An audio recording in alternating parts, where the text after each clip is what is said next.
food responses, the pantry model has been unchanged since the 1950s. Everywhere in places that looked like mine, it was inefficient.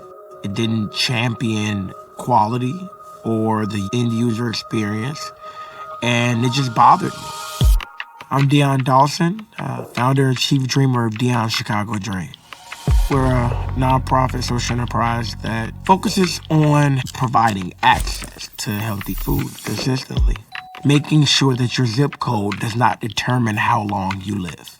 We deliver a 10-pound box of fresh fruits and vegetables to more than 4,300 households in the Chicagoland region per week.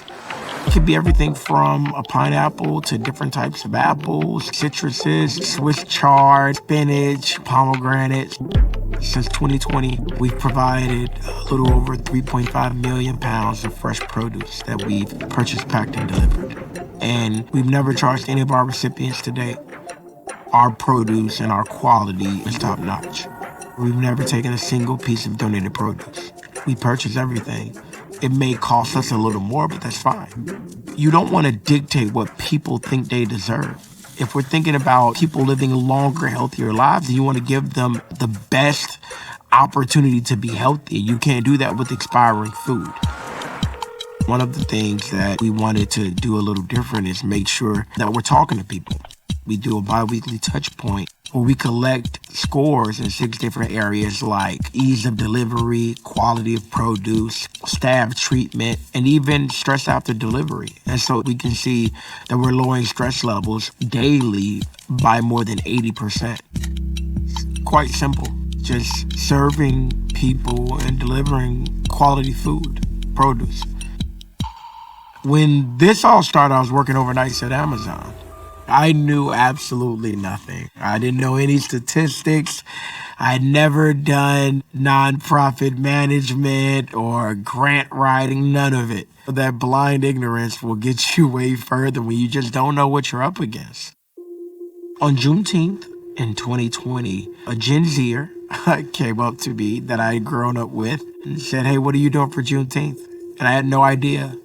You know, I tried to kind of play along, but he said, "No, what are you doing?" And I just said, "I'm going to feed 100 families." I didn't think about it. I don't know where it came from. And from there, it was 2 GoFundMe campaigns later and buying 800 pounds of food and bagging chicken leg quarters at 4 in the morning.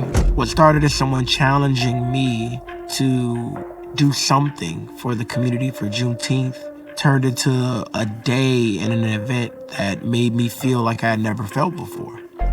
And wanting to chase that feeling of not having to convince myself that I wasn't the problem, or not having to convince myself that something was good, but just feeling good. From there, it was on. It just lit a fire in me. We're up to 48 employees, about 15 vehicles. We're opening up a 20,000 square foot location later this year. We've grown in an environment where growth has been difficult. The average Black-led nonprofit never makes it to $1 million in revenue. We did it in 18 months. As a company, we've never been in the red.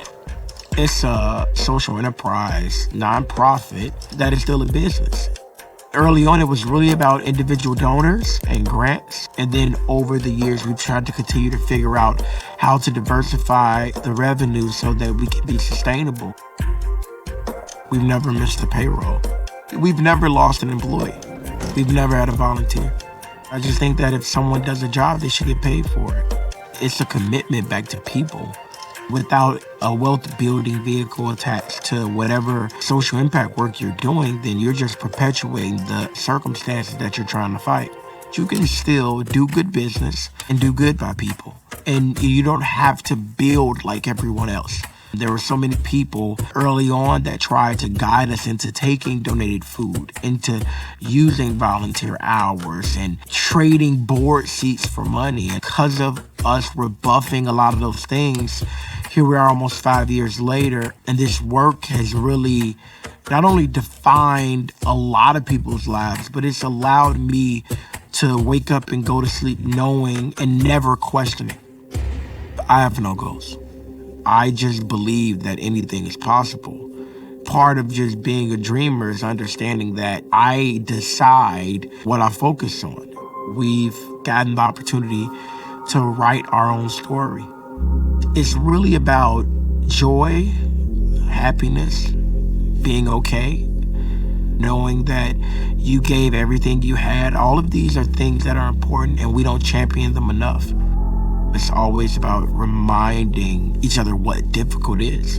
A difficult day as the chief dreamer of Dion's Chicago Dream pales in comparison to the worst I've ever had as Dion Dawson. You evolve, you learn. This is the first time in my life where I can honestly say I've never stopped learning. Every single day, I learn.